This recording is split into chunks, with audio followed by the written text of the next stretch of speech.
This book has been read for all these decades and with great respect and admiration. Books are more than pages and covers, and to different people, a single book can mean an infinite number of things: knowledge, sensation, power. The book is much loved, before the censorship. But throughout history, some people in power want to take all that away. It goes on and on all the time. It's not a new thing.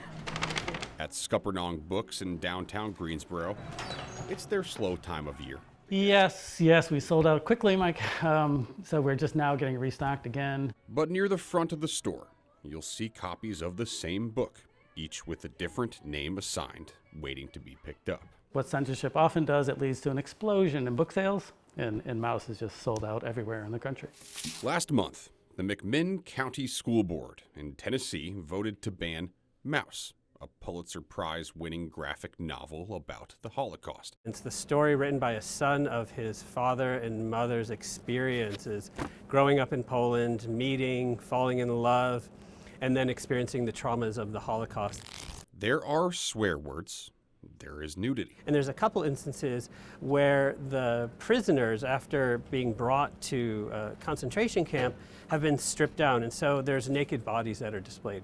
But we should add, these are mice that are being displayed.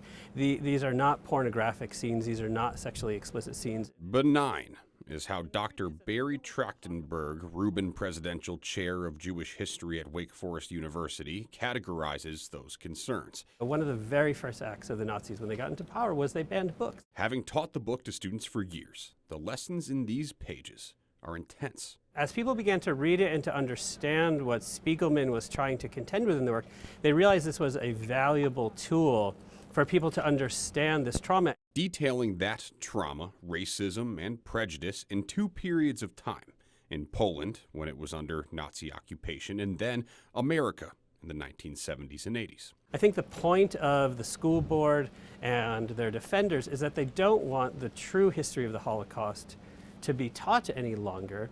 And it's, I think, in part because of all the different ways that the Holocaust gets used in our present society. The danger is if you bend towards the will of a certain parent group, when do you stop? To lovers of the book and lovers of all books, this type of censorship is menacing.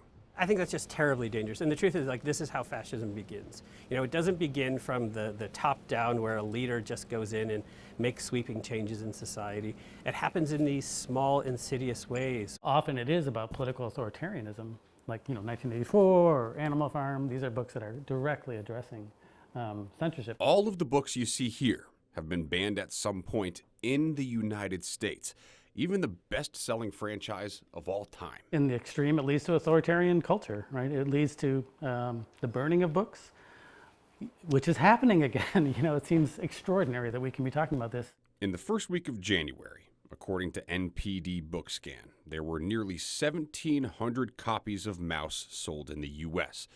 After news of the ban spread, sales exploded to 14,000 plus in the final week of January. A more than 750% increase. Hopefully something good will happen of this terrible instance. Art Spiegelman's family's story, in turn the story of millions of other Holocaust victims, now reaching people who never even knew Maus existed. The long-term effects generationally on survivors of the Holocaust and their children.